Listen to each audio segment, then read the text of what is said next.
여호와 하나님 감사드립니다. 믿음의 선조들이 갖은 핍박과 죽임을 당하다 76년 전에 해방과 함께 신앙의 자유를 주셔서 저희가 하나님을 자유롭게 섬기게 하시고 일본의 수탈과 압제에서 대한민국의 자유주권을 되찾게 해주셔서 너무나 감사드립니다.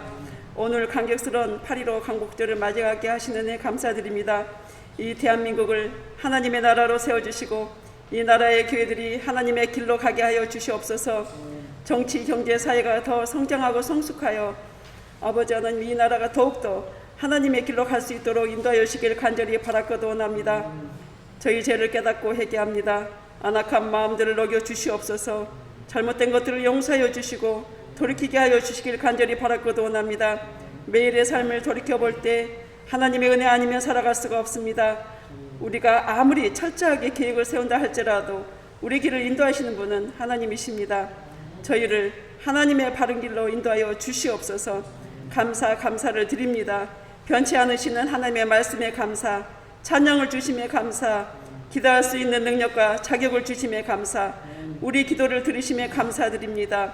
아브라함과 다윗의 기도도 응답하시지만 우리의 기도에도 응답하시는 참 좋으신 하나님 아버지를 찬양합니다. 우리 성도교회 성도들 가정들과 자녀들에게 사정과 형편에 따라 응답하여 주시고 필요한 것들로 채워 주시옵소서. 경중에 있는 성도들, 노안에 시달리고 있는 어르신들 하나님께서 치료하여 주시고 동행하여 주시옵소서. 전염병으로부터 저희를 안전하게 지켜주시기를 간절히 바라고도 원합니다. 말씀을 전하시는 목사님께 성령을 충만하게 부어주시고 말씀을 듣고 예배하는 성도들에게도 성령을 부으시길 간절히 바라고도 원합니다. 기도와 말씀으로 거룩하여지는 성도교회가 되게 하여 주시옵소서. 모든 영광을 하나님 앞에 올립니다. 예수님의 이름으로 간절히 기도드립니다. 아멘.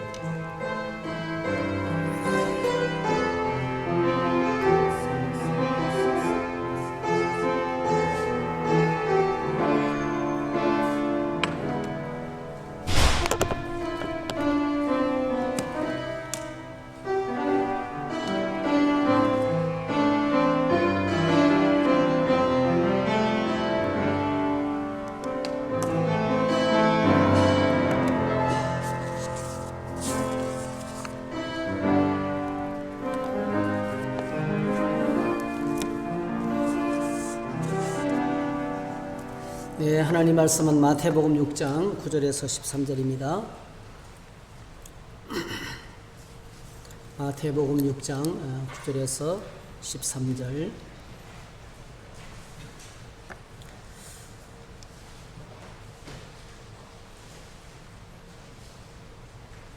네, 같이 읽으시겠습니다. 그러므로 너희는 이렇게 기도하라. 하늘에 계신 우리 아버지여, 이름이 거룩히 여김을 받으시오며 나라가 임하시오며 뜻이 하늘에서 이루어진 것 같이 땅에서도 이루어지이다. 오늘 우리에게 일용할 양식을 주시옵고 우리가 우리에게 죄 지은 자를 사하여 준 것 같이 우리 죄를 사하여 주시옵고 우리를 시험에 들게 하지 마시옵고 다만 악에서 구하시옵소서. 나라와 권세와 영광이 아버지께 영원히 이사옵나이다. 아멘.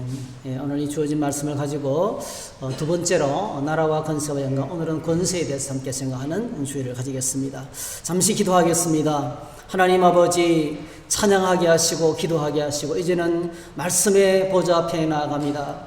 우리의 눈을 열어주시기 원합니다. 귀를 열어주시기 원합니다. 마음을 열어주시기 원합니다. 말씀하시면 깨달을 수 있도록 지혜와 계시의 영을 부어주셔서 성령의 은혜로 하나님의 말씀을 깨닫고 말씀 붙들고 살며 말씀 붙들고 감동하며 말씀으로 말미암아 해방되고 자유케 되고 은혜로 충만한 삶이 될 수 있도록 저희 모두에게 축복해 주시옵소서. 예수님의 이름으로 기도하옵나이다. 아멘. 네, 위기는 기회라는 말이 있습니다. 또 뭐 전화위복이라는 말도 있죠. 휴가 기간 동안에 거제도를 좀 돌아다녔는데요. 그 매미성, 저는 처음 가봤어요. 거제도 이렇게 그 여행을 치니까 첫 번째로 소개되는 것이 매미성이더라고요. 그냥 한 번도 매미성을 가본 적이 없는데 이제 내비를 쳐서 가봤더니 깜짝 놀랐어요. 저는 매미성에 대해서 매미가 많이 살고 있는 줄 알았거든요.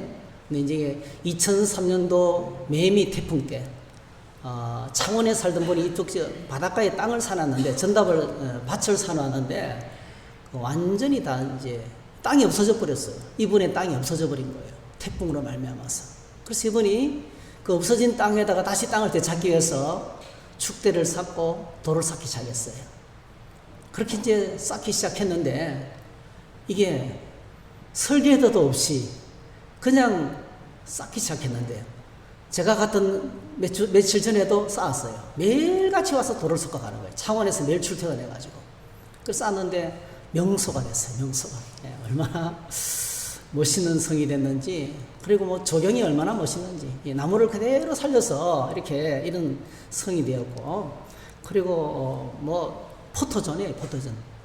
사진을 찍으려고 사람들이 줄을 서서 기다려요. 그리고 이 매미성 때문에 이 동네가 완전히 바뀌었어요. 주차장에, 거대한 주차장이 생기고, 끝없이 차들이 밀려 들어오고, 그리고 길가에 모든 집들은 다 상권이 살아나 있고, 뭐 카페들, 뭐 이런 상점들이 되게 대단하더라고요. 그래서 제가, 야, 이분의 이야기를 들으면서, 그리고 이분이 갖고 있는 땅은 보물 땅이 된 거죠. 입장료도 받지 않아요. 그냥 땅 자체가 가치가 있어진 거죠. 그렇게 수많은 사람들이 이 아름다운 것을 보기 위해서 찾아오는, 그래서 매일같이 출근해가지고 돌을 쌓는, 그래서 엄청난 위기가 닥쳐왔는데, 이 위기 때문에 온 동네가 그때 뭐 큰 심각한 피해를 입었더라고요. 그런데 이제 뭐 아름드리 나무들이 다 뽑힐 정도로 동네 전체가 초토화됐는데, 그때 땅을 유실하고 회복하는 과정에서 이렇게 그 가치 없는 땅이 보물 같은 땅으로 바뀌고 그 동네가 완전히 살아나는 것을 보면서 이게 전화위복이구나, 이게 바로 위기가 바로 기회라는 말이구나 하는 생각을 하게 되었습니다. 오늘은 여러분 광복절입니다. 광복절. 잃어버린 경험, 잃어버린 빼앗기고 잃어버린 쓰라린 경험이 오늘 우리에게 얼마나 큰 유익이 되는지 몰라요. 우리는 나라를 빼앗긴 민족입니다. 나라를 빼앗겨봤기 때문에 나라가 얼마나 소중한지 아는 민족이에요. 여러분, 건강도 잃어버리지 않고는요 소중한 줄 몰라요. 열심히 운동하는 사람들 보세요. 거의 다가 심각한 건강의 위험을 겪은 사람들이에요. 그런 위기를 겪은 사람들이 생활이, 운동이 정착이 되고 규칙적으로 생활하고 먹는 것 신경 쓰고, 그리고 즐겁게 살고 남아있는 삶의 생애를 행복하게 살려고 얼마나 발버둥치는지 몰라요. 우리나라는 여러분이 아시는 것처럼 나라를 빼앗겨서 다시 찾을 소망이 없었어요. 뭐 세상에서 제일 가난한 나라였어요. 제일 미개한 나라였어요. 그런데 일본이 미국을 먼저 공격했어요. 진주만에. 그리고 미국이 원자폭탄을 하게 되고,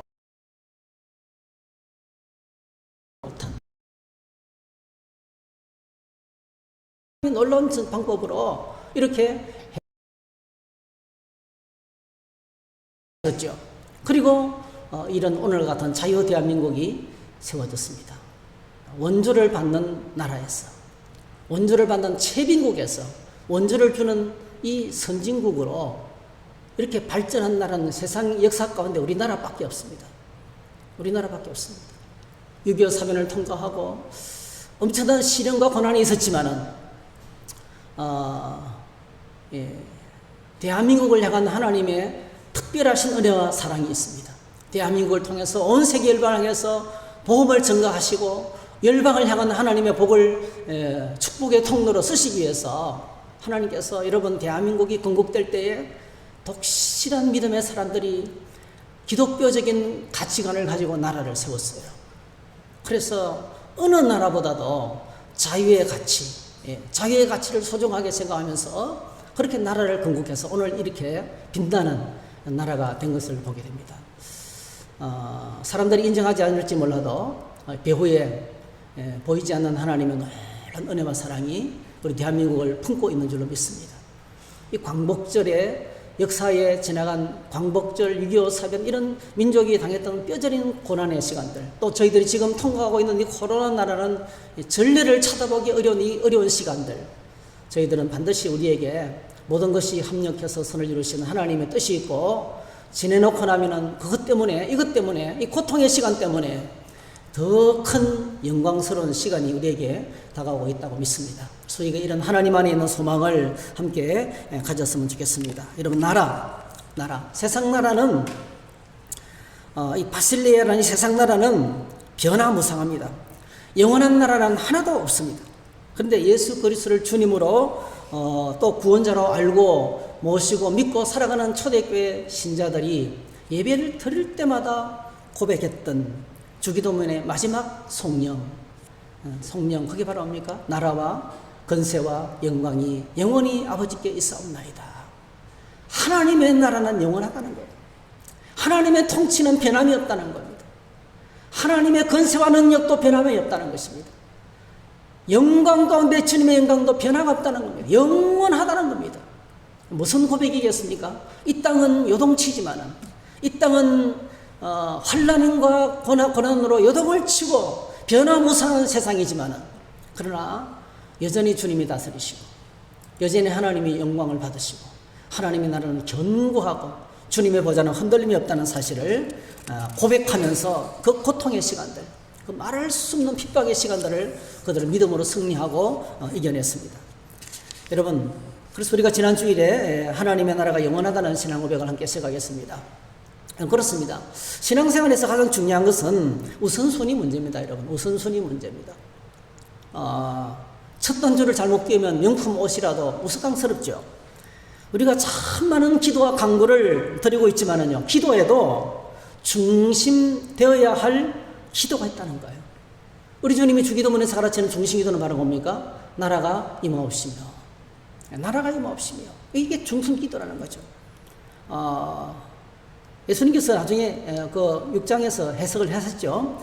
6장 31절, 33절. 그러므로 너 염려하여 이르기를 무엇을 먹을까, 무엇을 마실까, 무엇을 입을까 하지 말라. 이게 비단 먹는 문제만 아니죠. 우리가 이 땅을 살아가면서 생기는 여러 가지 많은 문제들이 있을 때요, 이 문제들 때문에 염려하지 말라는 겁니다. 세상을 살아가는 동안에 생기는 수많은 문제들이 있지만은 그 문제들 때문에 그게 붙들려서 흔들리지 말라는 겁니다. 왜 그렇습니까? 32절. 이는 다 이방인들이 구하는 것이라 너희 하늘 아버지께서 이 모든 것이 너희에게 있어야 할 줄을 아시느니라. 할렐루야. 우리 하늘 아버지께서, 전능하신 하나님, 우리를 끔찍이도 사랑하시는 하늘에 계신 우리 아버지께서 우리의 모든 형편과 상황을 다 알고 계시다는 겁니다. 이 땅에서 우리의 염려거리, 걱정거리가 뭔지 다 알고 계시다는 거예요. 그래서 33절. 그런즉 너희는 먼저 그의 나라와 그의 의를 구하라. 그리하면 이 모든 것을 너희에게 다 하시리라. 하나님의 백성이 기도하며 보좌 앞에 나아갈 때 구하는 중심 기도, 가장 먼저 드려야 될 기도, 하나님 나라를 구하는 것이라는 것입니다. 하나님 나라를 구하는 것이라는 것입니다. 기도를 하지 않는 것도 문제죠. 기도를 하지 않는 것도 문제지만, 기도를 하면서 우선순위가 잘못된 것도 심각한 문제를 초래합니다. 여러분, 무엇을 먹을까, 무엇을 입을까, 무엇을 마실까, 이 세상의 필요만을 위해서 기도하는 것, 세상 성공만을 위해서 기도하는 기도는 반드시 시험이 옵니다. 여러분, 살다 보면 실패할 수가 있어요. 배신당할 수 있어요. 내가 가졌던 것이 다 없어질 때도 있습니다. 여러분, 건강의 위기, 사업의 위기, 또 대인관계의 위기가 찾아오게 돼 있어요. 반드시요. 그러면요, 그 신앙은 버티지 못하는 거예요. 내가 이렇게 하나님 앞에 충성하고 헌신하고 내 삶을 위해서 기도했는데 결론이 이렇단 말입니까? 이래서 낙심되는 거예요. 왜냐하면 하나님 나라를 구하면 아무리 요동쳐도, 아무리 세상이 요동쳐도 하나님의 나라는 영원합니다. 날 향한 하나님은 선하신 분이십니다. 하나님의 뜻이 반드시 이루어지고 맙니다. 그래서 저희들의 기도가 우리의 중심에 하나님의 나라를 구하는 기도가 회복되어야 된다. 그래서 우리는 지난 주일에 주기도문의 그 마지막 성령의 첫 번째 고백을 생각했습니다. 하나님의 나라가 영원히 아버지께 있습니다. 이 신앙 고백을 생각했습니다. 제일 먼저 여러분 생각이 나세요? 먼저 하나님 나라의 통치, 하나님 나라의 주권, 다스림에 눈이 열려야 됩니다. 주님을 따르던 제자들이 비로소 오순절 성령을 받고 난 다음에 비로소 하나님 나라가 열렸어요. 그래서 그들이 주님의 말씀을 깨닫고 비로소 주님의 뜻을 깨달았어요. 성령이 임하니까, 비로소 지혜와 계시형이 그들에게 임하니까, 약속하신 보혜사가 그들에게 오시니까 비로소 눈이 열려서 하늘을 보게 됐어요. 하나님의 영역을 보게 됐어요. 하나님의 통치를 보게 됐어요. 그전까지는 무서웠어요. 두려웠어요. 보고 듣고 배웠지만은 엄청나게 많은 정보가 그들의 머릿속에 들어가 있었지만은 가슴에까지 내려오지 않았어요. 근데 성령 받고 나니까 그들은 완전히 달라졌습니다. 그래서 그들이 이룬 공동체가 바로 뭡니까? 우리가 그토록 열망하는 초대교회 공동체였어요. 그들이 사도의 가르침을 받아서 교제하고 떡을 떼고 기도하고 기사와 표적이 나타나고 물건을 서로 통용하고 소유도 같이 나누고 날마다 모이기를 힘쓰고 기쁨과 순전한 마음으로 음식을 나누고 하나님을 찬송하고, 그리고 뭐죠? 사람들에게 칭송받는, 믿는 사람이 날마다 많아지는 정말 천국 공동체가 이루어졌어요. 천국 공동체. 오늘 저희 교회가 이와 같은 천국 공동체가 되기를 주의 이름으로 축복합니다. 삼위일체 하나님, 여러분, 천국, 삼위일체 하나님, 천국. 교회 본질은 우리가 연합해서 하나가 되고, 그리고 우리 가운데 하나님이 계시는, 그러니까 수평적으로 서로 연합해서 하나 되고, 수직적으로 하나님이 함께 하시는 완전한 코이노니아 공동체라는 사실을 잊지 말아야 됩니다. 교회의 본질이 코이노니아 공동체예요. 같이 먹고 마시고 같이 나누고 같이 기도하고 더불어 연합해서 하나 되는 것이 교회의 본질입니다. 그런 교회가 가장 멋있는 교회예요. 요즘 코로나 때문에 심각하게 이 코이노니아, 예수 믿는 사람들이 함께 모여서 교제하는 것을 심각하게 지금 제약을 받고 있습니다. 어쩔 수 없는 상황이에요. 그러나 여러분, 제약을 받아도 방법이 없는 것이 아닙니다. 얼마든지 전화로, 문자로, 얼마든지 이 영상을 통해서 얼마든지 우리가 서로 교통할 수 있는 방법이 있습니다. 그래서 이 말씀의 통치 속에 모든 것을 함께 나누는 이 코이노니아 공동체가 바로 천국을 경험한 자들이, 성령 받은 자들이 만들어내는 하나님의 공동체라는 사실을 함께 나눴습니다. 그리고 하나님의 나라는 영원하다. 하나님의 나라는 영원하다. 영원한 하나님 나라의 그 통치를 함께 생각했습니다. 하나님의 통치는 어제나 오늘이나 내일도 영원합니다. 주님의 통치는 불신 가운데서 오늘도 여전히 능력으로, 이적으로 나타납니다. 동시에 믿는 신자들에게는 여전히 변함없이 말씀으로 다가와서 우리를 다스리기를 원합니다. 하나님의 권세는 영원합니다. 오늘 우리가 생각할 주제는 하나님의 권세입니다. 하나님의 권세는 영원합니다, 여러분. 이 권세라는 말은 두 가지 말이 포함된 거예요. 이게 헬라어로는 두나미스라는 뜻인데요. 이 두나미스라는 단어에서 우리가 잘 아는 다이너마이트라는 말이 나왔어요. 엄청난 파워죠. 엄청난 파워를 상징합니다. 권능, 정확하게 말하면 권세와 능력이에요. 권위와 능력이 합성어가 권세입니다. 그러니까 하나님의 전능하심을 이야기하는 거예요. 이게 하나님의 나라는 영원합니다. 이 말은 하나님의 통치는 영원합니다. 여전히 하나님은 다스리신다는 거예요. 모세는 세상을 떠났지만 하나님은 살아계셔서 여전히 여호수아에게 말씀하시고 여호수아를 통해서 그 백성들을 통치하시는 거예요. 사람은 왔다 가지만은, 정권은 왔다가 사라지지만은, 시대는 바뀌고 왕조는 바뀌고 국가는 바뀌지만은 하나님의 통치는 여전히 계속된다는 겁니다. 그리고 권세가 영원하다는 것은 뭐죠? 하나님의 전능하신 능력은 여전하다는 거예요. 여러분, 하나님의 전능하신 능력은 이 땅에 존재하는 모든 힘을 합친 것보다 더 커요. 온 우주 만물의 힘을 합친 것보다 더 큰 힘입니다. 물의 힘, 불의 힘, 여러분, 지진의 힘 어마어마하죠. 파도의 힘이 얼마나 큰지 이런 바닷가에 나가보면 알아요. 태풍 때 엄청난 바위가, 수십 톤의 바위가 집 안에 들어앉아가지고 바닷가에 집에 그냥 그 큰 바위가 언제 옮겨왔다는 거죠.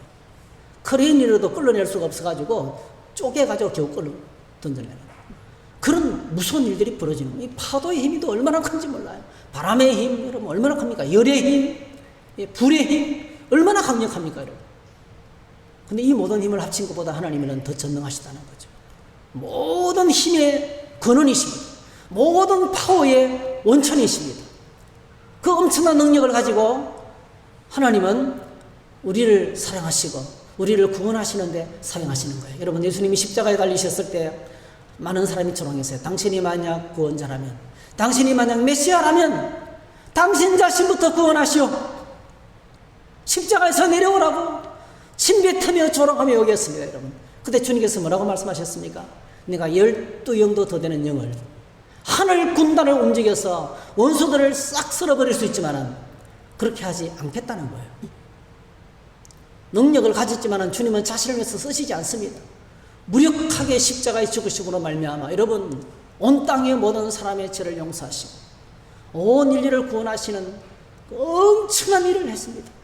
그 무엇으로 할 수 없는 십자가의 전능이 무력함으로 나타났어요.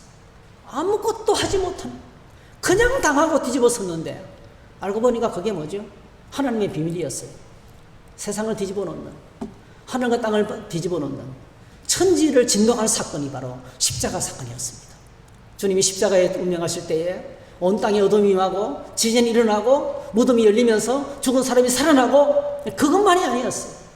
그는 하나의 상징적인 것이 불만입니다. 하늘과 땅을 진동할 사건인 것이 상징적인 것이 불가능합니다. 병든 자들이 치료되고 그는 작은 문제였어요. 온 인류의 모든 죄가 다 십자가의 은혜로 용서받고 하나님 보좌 앞에 나아가는 길이 열리게 되고 그리고 복음이 성령이 임함으로 말미암아 온 땅에 퍼져가는 이스라엘의 수천 년의 역사를 통해서 얼마나 많은 기적을 행하시고 표적을 행했지만은 하나님의 나라는 이스라엘 안에 갇혀 있었어요. 근데 이제는 뭡니까? 하나님의 나라가 성령의 바람을 타고 온 세계 열방을 향해서 퍼져나가기 시작하는 그 스타트가 바로 뭐죠? 십자가였어요. 주님은 전능하신 능력을 자신을 위해서 쓰지 않으셔요. 누굴 위해서 씁니까? 우리를 위해서 쓰셔요. 우리를 위해서 쓰셔요. 에베소서 3장 10절 21절 우리 가운데서 역사하시는 능력대로 우리가 구하거나 생각하는 모든 것에 더 넘치도록 능히 하실 이에게 교회 안에서와 그리스도 예수 안에서 영광이 대대로 영원무궁하기를 원하노라. 아멘. 우리 가운데 역사하시는 능력, 이게 하나님의 전능하신 능력이에요. 우리 가운데 역사하시는 하나님의 놀라운 권세와 능력이 우리가 구하거나 생각하는 모든 것이 기도죠. 기도는 늘 생각하는 것이고 늘 간구하는 것입니다. 더 넘치도록 능히 하실 이에게. 할렐루야. 오늘 저와 여러분들 짓누르고 있는 우리의 마음과 생각을 짓누르고 있는 아픔과 고통이 뭡니까? 이 스트레스, 나를 지금 힘들게 하는 문제가 뭡니까? 저희들은 믿습니다. 생각하고 기도하면, 기도하고 생각하며 주의 보좌 앞에 나가면 우리가 구하고 생각하는 것에 더 넘치도록 능력으로 하나님은 역사하실 줄로 믿습니다. 염려를 주님께 맡겨버리시기 바랍니다. 염려를 주님께 맡겨버리시기 바랍니다. 하나님은 전능하신 능력으로 우리를 사랑하세요. 하나님은 전능하신 능력으로 우리를 사랑하세요. 하나님은 전능하신 능력으로 우리의 신음 부르짖는 기도에 귀 기울이시 내게 다가오시고 내 마음의 고통을 들으시고 내 입술의 고백을 들으시면서 응답하시는 전능하신 분이시라고 말씀해주고 있습니다. 그래서 주님의 권위는 영원한데요. 여러분, 예수님의 권위가 어떤 권위인지 복음서에서 좀 살펴봤으면 좋겠어요. 예수님의 공생의 사역은 권위의 사역이었습니다. 공생의 전 기간은 하나님의 엄청난 오소리티, 하나님의 엄청난 권위로 일하시는 기간이었습니다. 예수님의 권위가, 하나님의 권위가 예수님을 통해서 우리 이 땅에 나타나는 사역이 바로 주님의 사역이었어요. 마태복음 7장 29절에 보니까 이는 그 가르치는 것이 권위 있는 자와 같고 그들의 서기관들과 같지 아니함이라 이렇게 하셨습니다. 예수님은 압도적인 권위로 말씀을 가르쳤습니다. 서기관들의 권위, 그것은요 모세의 권위에서 나왔습니다. 그들은 모세가 받았던 율법으로 사람들을 가르쳤습니다. 그러나 우리 주님의 권위는 모세에게 말씀을 주셨던 하나님의 권위였습니다. 주님의 권위는 누구도 저항할 수가 없었어요. 귀신들도 그 앞에서는 굴복했어요. 귀신들도. 그래서 사람들이 놀랐습니다. 누가복음 4장 36절에 보니까 다 놀라 서로 말하여 이르되 이 어떤 말씀인고 권위와 능력으로 더러운 귀신을 명함에 나가는도다 하더라 했어요. 귀신이 나가서 권위 있는 것이 아니고요.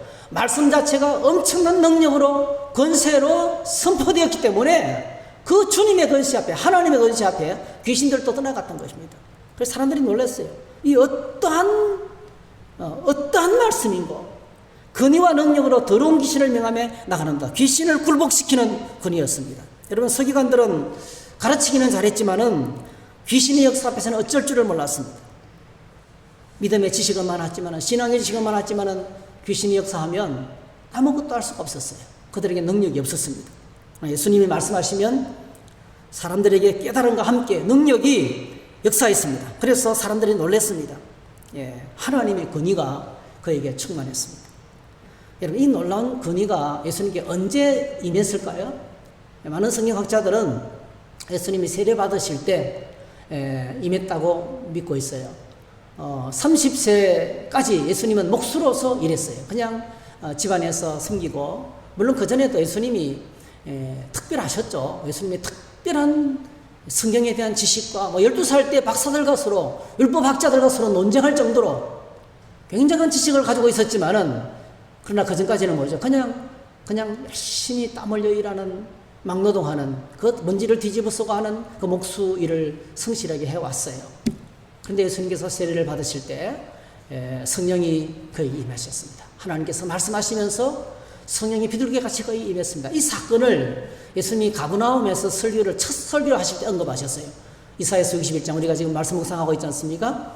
이사야서 61장 말씀을 인용하시면서 가브나움에서 그분이 처음으로 설교할 때 이사야 61장을 펼치시고 하신 말씀을 이렇게 들려주셨어요.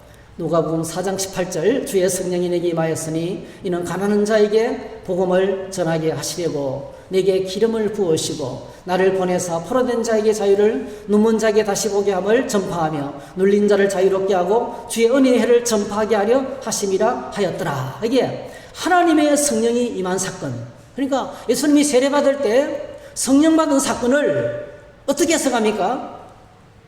내게 기름을 부으시고, 기름 부음 받은 사건으로 이해하신 거예요. 예수님께서 기름 부음 받은 사건. 여러분, 구약 시대에 기름 부음 받은 사건의 대표적인 경우가 뭡니까? 왕의 대관식이에요. 왕이 왕으로 임명할 때 그의 머리에 기름을 붓는 거예요. 물론 선지자나 제사장도 그렇지만은, 제사장도 임직할 때 머리에 기름을 부어요. 근데 여러분, 특별히 제사장 경우에는 사람이 정해져 있어요. 어떤 면에서는요. 근데 여러분, 이 왕인 경우에는요, 어느 날 갑자기 사무엘이 다윗을 찾아가서, 목동이 다윗을 찾아가서 그를 불러다가 그의 머리에 뿔에 채워진 감람유를 부으면서 네가 이제부터 왕이다. 이렇게 기름 부음을 받는 순간에 그가 뭡니까? 왕의 마음을 갖는 거죠. 왕의 마음을 갖는 거죠. 하나님께서 그에게 킹십을 부어주는 거예요. 왕권을 부어주는 거예요. 예수님께서 성령으로 기름 부어든 세례를 받을 때 성령이 임한 사건을 내가 하나님의 왕으로 기름 부음 받은 사건이라는 거예요. 여러분, 기름 부음 받아서 왕으로 기름 부음 받았기 때문에요, 이 땅에 존재하는 모든 것들이 그에게 굴복하기 시작하는 거예요. 귀신들도 굴복하고 어느 누구도 저항할 수 없는 왕의 권위가 그에게 나타나는 것입니다. 그래서 이 왕권을 가지고 겸손하게 이 땅에서 3년만 동안 주님은 사람들을 섬기셨어요. 왕권을 휘두르면서 대접받고 영광받지 않으시고요, 하나님 주신 왕권을 가지고 귀신을 쫓아내고 사람들의 죄를 깨부수고, 죄를 깨닫게 만들고 죄를 대적하고 인간의 삶을 파괴하는 모든 불의의 씨앗을 향해서 공격을 하고, 그리고 먼저 주님께서 십자가의 죽으심으로 말미암아 죄의 권세, 사단의 권세, 어둠의 권세를 완전히 박살냈습니다. 왕권을 가지고 사역하셨어요. 그리고 여러분, 예수님께서 부활하시고 난 다음에 제자들 앞에 이 왕권을 선포하셨어요. 그게 바로 뭡니까? 마태복음 28장 18절에 예수께서 나와 말씀하여 이르시되 하늘과 땅의 모든 권세를 내게 주셨으니, 하늘과 땅의 모든 권세를 가진 분, 바로 뭐죠? 만왕의 왕이십니다. 예수님은 만왕의 왕이십니다. 주님이 가진 권위는 어디서부터 나왔습니까?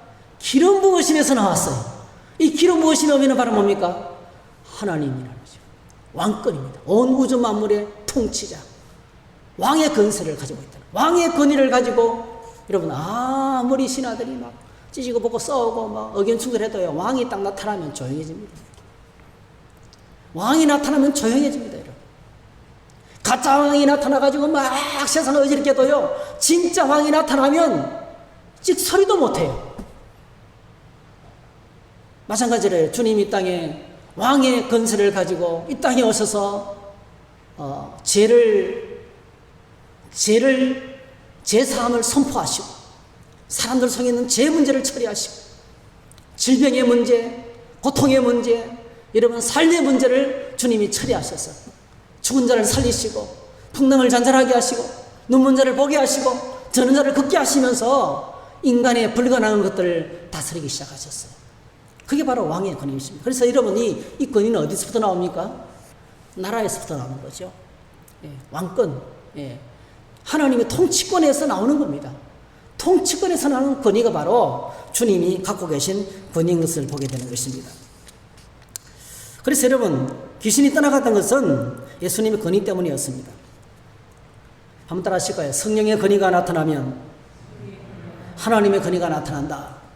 예, 성령의 권세가 임하면, 성령의 권세가 임하면 하나님의 권세가 나타나는 겁니다. 오늘 말씀 섬기는 사역자들이 교회 안에 많죠.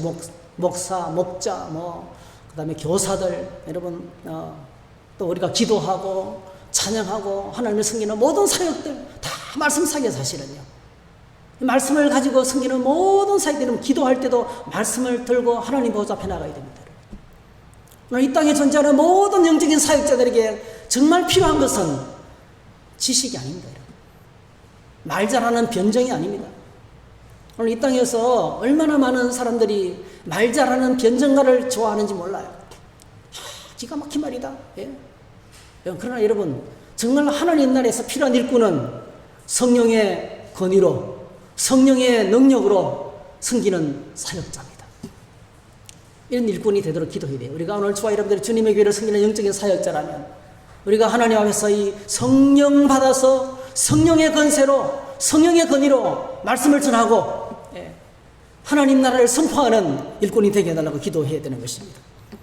교회 안에서 사역자뿐 아니고요, 세상 가운데서 살아가는 우리 모두에게도 성령의 기름 부으심을 받아서 하나님의 권위로 예수님의 정의를 감당하는 그런 은혜가 있기를 주의 이름으로 축복합니다. 권위, 그 다음에 따라오는 것이 능력이죠. 능력, 예수님의 능력. 하나님의 권위로 사역하는 현장에 하나님의 능력이 나타납니다.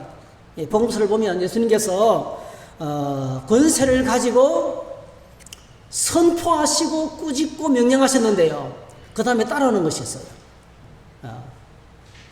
그래서 이제 예수님의 능력의 사역의 현장에 보면 꼭 꾸짖음이나 있어요. 꾸짖음이 있어요. 그러니까 이게 질서를 소란하게 만들고 인생을 고통스럽게 만드는 원수들의 공격을 향해서 주님은 항상 꾸짖으셨어요. 그리고 그 결과 어떻습니까? 능력의 현장의 결과 잠잠해졌어요. 여러분, 능력이 우리가 잘못 생각하면 다이너마이트는 터지면 엄청난 재물과 함께 다 부서져 내려요. 파괴하는 능력입니다. 근데 여러분, 주님의 권세가 나타나고 주님의 능력이 나타나면 시끄럽던 것이 조용하게 되는 거예요. 무질서하던 것이 질서 있게 되는 것입니다. 그러니까 온 세상을 떠들썩하게 만드는 이 소란이 멈추는 거예요. 잠잠하게 되는 거예요. 주님이 꾸짖으시면 잠잠하게 되죠. 이게 능력이 나타나는 현장이었어요.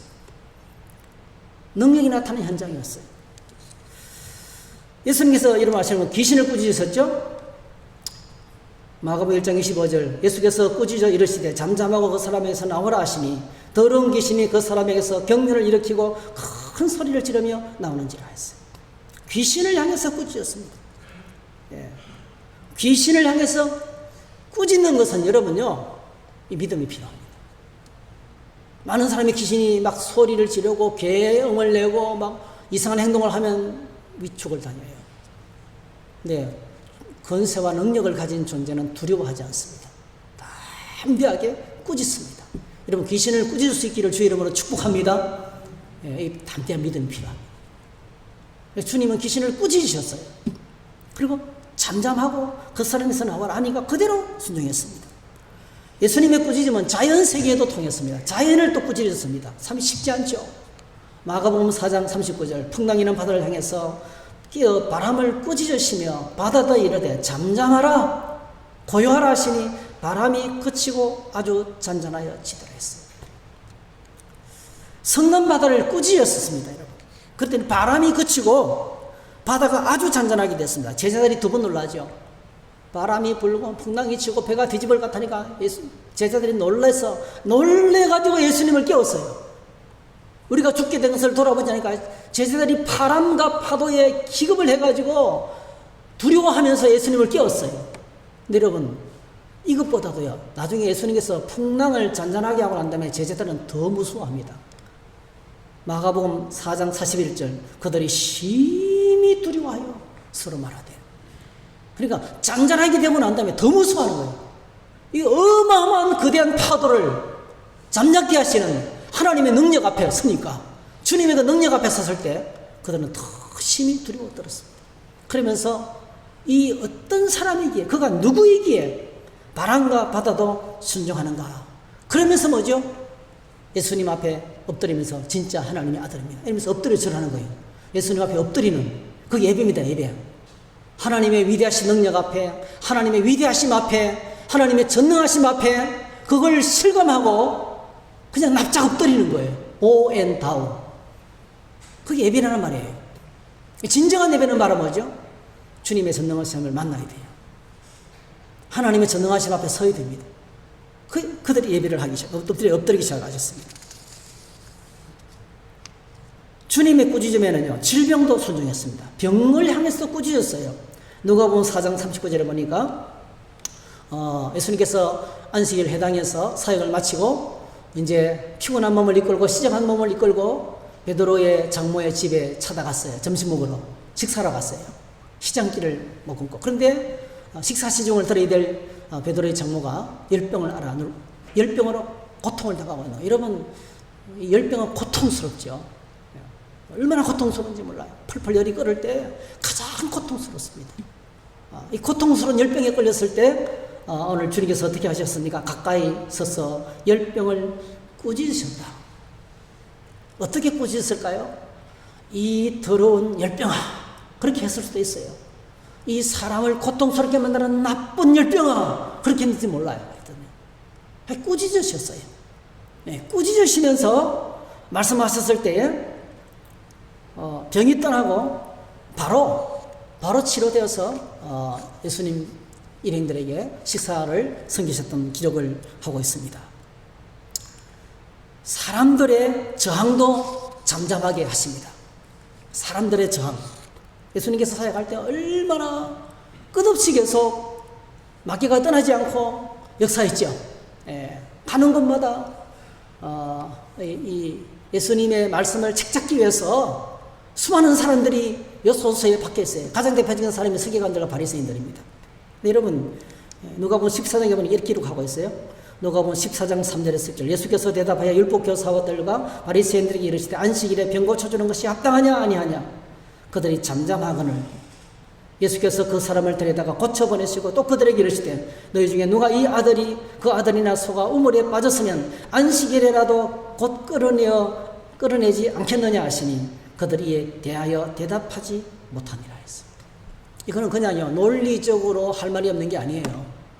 논리적으로 반박하는 것을 스톱한 게 아닙니다. 여러분, 예수님의 말씀의 권위 앞에 아무 말도 못하는 거예요. 주님의 근세와 능력 앞에, 그 말씀을 전하시는 주님의 능력 앞에, 자, 그냥 이 병든 사람을 그들 앞에서 바로 고쳤습니다. 이 엄청난 주님의 능력 앞에 사람들이 할 말을 잃어버리는 거예요. 도전할 말 자체를 잊어버리는 거예요. 그러니까 주님을 향한 수많은 도전이 있었지만 예수님은 한 번도 그 도전에 휘둘리지 않았습니다. 그를 죽이려고 할 때도 그 앞을 그냥 지나갔어요. 아무도 잡을 수가 없었어요. 때가 되기 전까지 예수님은 이런 권세와 능력으로 사역을 하셨던 것을 보게 됩니다. 그래서 오늘 저와 여러분들이 우리가 구해야 할 것이 바로 이것입니다. 예수님은 능력으로 사역하셨습니다. 오늘 저와 여러분들이 하나님의 회를 섬깁니다. 말씀을 전하는 저부터 필요해서 우리 모두에게 구해야 될 것이 하나님의 능력입니다. 이 주님의 능력입니다. 이건 혼자 기도한다고 되는 게 아니에요. 온 공동체가 영적 사역자를 위해서, 목자들을 위해서, 이런 내 스스로를 위해서, 이런 목자입니까? 장로, 권사, 안수집사이십니까? 여러분 타이틀만 갖고 있지 마세요. 능력으로 사역하시기를 축복합니다. 여러분이 말씀하시고 기도하시면 병자가 치유되고, 고통당하는 사람들이 해방되고 상처가 회복되는 역사가 일어나기를 축복합니다. 이게 하나님의 아름다운 공동체예요. 하나님이 원하시는 공동체의 모습인 것입니다. 예수님께서 우리에게 권세와 능력으로 사역하시도록 유언처럼 남기신 말씀이 있어요. 유언처럼 남기신 말씀. 오직 성령이 너희에게 임하시면 너희가 뭘 받고요?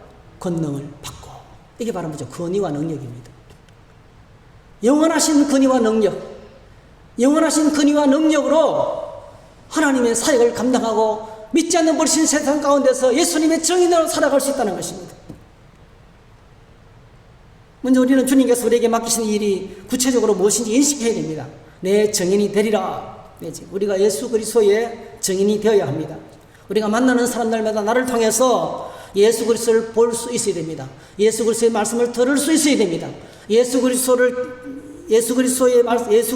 알아가게 되어야 됩니다. 나를 통해서 사람들이 예수님이 누구신지 알아야 됩니다. 우리는 작은 예수가 되어야 됩니다. 우리는 이미 그리스도인이라는 이름표를 받았어요. 그리스도의 사람들, 예수쟁이, 예수의 사람들이라는 이 놀라운 이름표를 받았어요. 중요한 것은 뭐죠? 만나는 모든 사람들에게 야, 진짜 저분을 보니까 예수님이 계신 것 같다. 여러분, 어떻게 해야 이런 소리를 들을 수가 있겠어요? 어떻게 해야 나의 삶과 나의 말과 나의 행동을 통해서 예수의 정인으로 살아가는, 지금도 예수님은 살아계시고, 지금은 예수님은 역사의 주관자가 되시고, 지금도 주님은 전능하시고, 지금도 주님은 고통당하는 사람들과 함께 하시고, 우리 인생의 문제를 처리하시는 분으로 증거될 수가 있겠어요? 눈먼 자를 보게 하시고, 귀먼 자를 듣게 하시고, 저는 자를 걷게 하시는 주님이 우리를 통해서 나타나겠습니까? 오늘 주님께서 그렇게 해주신 방법 딱 한 가지예요. 한번 따라 하실까요? 오직 성령이 너에게 임하시면 너희가 권능을 받고, 하나님의 성령을 사모해야 된다는 거예요. 하나님의 성령을 구해야 된다는 거예요. 여러분, 하나님 나라를 구하는 것 핵심이 성령을 구하는 거예요. 하나님 나라를 구하는 핵심이 말씀과 성령을 구하는 거예요. 주의 말씀을 사모하고 하나님의 성령을 강구하는 거예요. 하나님의 은혜가 없으면 아무것도 할 수 없는 저희들인데요, 그걸 가능하게 하는 것이 성령이십니다. 말씀과 성령이십니다. 주님은 여전히 말씀과 성령으로 이 땅에 하나님 나라를 이루어 가신다는 것입니다. 예수님께서 떠나시기 직전에 유언처럼 제자들을 불러놓고 마지막 강론을 하시는 거죠. 마가요한의 다락방에서 마지막 강론, 보혜사 곧 아버지께서 내 이름으로 보내실 성령, 그가 너희에게 모든 것을 가르치고 내가 너에게 말한 모든 것을 생각나게 하리라. 하나님의 말씀이 선포될 때 깨닫게 하는 것, 그 말씀을 깨닫게 하는 것도 성령이시라는 거예요. 요한복음 16장 13절, 그러나 진리의 성령이 오시면 그가 너희를 모든 진리 가운데 인도하시는 거예요. 진리의 성령께서 오셔야 된다는 거죠. 성령의 능력으로, 성령의 권능으로 하나님의 사역이 선포되고 말씀이 선포될 때 이게 뭐 말 잘한다고 설명 잘한다고 되는 일이 아니라는 거예요. 하나님 나라에 대해서 눈이 열리고 진리를 깨닫는 것은 성령이 하시는 거라는 거예요. 그래서 오직 성령입니다. 사도 바울도 그래서 우리에게 이렇게 말씀합니다. 오직 성령으로 충만함을 받아라. 술 취하지 말라. 이는 방탕한 것이니 세상을 이길 수 있는 유일한 길은 거대한 세상의 저항 속에서 우리가 헤쳐나가고 낙심하고 좌절하지 않고 원수들의 공격 앞에 무너져 내리지 않고 그래도 계속 주님의 정인으로 살아갈 수 있는 유일한 길은 오직 성령으로 충만하게을 받는 것밖에 없다는 것입니다. 그래서 여러분, 예수를 증언하려면 권위와 능력을 받고 사역해야 됩니다. 성령의 권능이 없으면 악의 세력을 이기지 못합니다. 세상의 도전과 마귀의 시험 앞에 흔들려 그냥 무너져 내리고 맙니다. 낙심하고 자질하고 포기합니다. 사도적 삶을 사는 모든 그리스도인들, 목회자와 성도가 구분 없이 오늘 저와 여러분들이 우리가 갖고 있는 이름표, 유일한 이름표죠. 그리스도인, 하나님의 자녀. 이 이름대로 살아갈 수 있는 방법은요, 하나밖에 없다는 거죠. 성령의 권세와 능력으로 무장하는 길밖에 없다는 것입니다. 하나님의 말씀으로 들려지는 권위와 능력이 필요합니다. 죄와 정욕을 잠잠케 하고 치유와 이적과 기사와 함께 나타나는 사역이 필요합니다. 권위와 능력을 사용하는 일꾼으로 우리가 세워져야 됩니다. 그래서 교회 안에 권능으로 사역하는 복음 전파자들이 나와야 돼요. 말씀을 정리하겠습니다. 오늘 이 약하고 패역한 세대 가운데서 어떻게 주님의 정인으로 살아갈 수가 있겠습니까? 권능은 영원히 하나님께 있습니다. 할렐루야. 하나님의 권능을 영원히 갖고 계십니다. 그러므로 우리는 하나님의 권능이 내가 임하도록, 하나님의 권능이 내게 임하도록 나의 삶의 현장에서 예수를 증언하며 하나님의 나라를 선포하면서 살아갈 수 있는 삶이 되도록 성령님의 도우심을 간구해야 됩니다. 우리가 한 달간 새벽을 쉬었어요. 수요 기도에도 쉬었습니다. 여러 가지 면에서 많은 유익한 시간이었어요. 제가 오늘이 사실은 부임한 날이에요. 24년 동안 사역하면서 한 번도 안식년을 갖지 못했어요. 근데 이 한 달 동안 저는 안식을 하면서 저를 돌아보는 많은 시간을 가졌습니다. 남아있는 목회 일정 가운데 어떻게 해야 될 것인지, 어떻게 더 교회를 새롭게 하고 성도들의 마음속에 희망이 넘치고 기쁨이 넘치고 교회당 교회가 될 것인가를 고민하면서 혼자 시간을 보냈습니다. 그리고 이제 저희들이 내일은 보니까 법적으로 이제 대체 공휴일이 되었어요.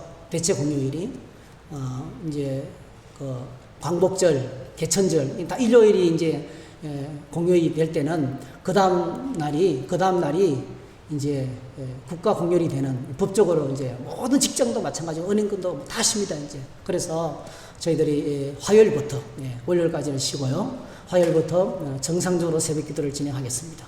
진행할 때 우리는 이제 뭘 구해야 될지 알게 돼서 하나님 나라를 구하고 하나님의 성령을 구하고 하나님의 말씀을 충만을 구하고 기도하면서 하나님 보좌 앞에 나가는 오늘 저와 여러분들이 될 수 있게 되기를 바랍니다. 그래서 이렇게 성령을 구하고 기도할 때 정인으로 살아갈 수 있게 되고요. 그렇게 될 때 우리의 삶과 사역에 하나님의 영광이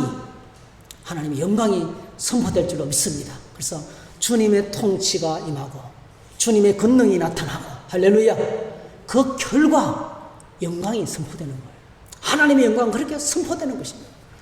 이렇게 영광스러운 주님 나라 사역자들로 저와 여러분들이 다 세워지기를 주의 이름으로 축복합니다. 할렐루야.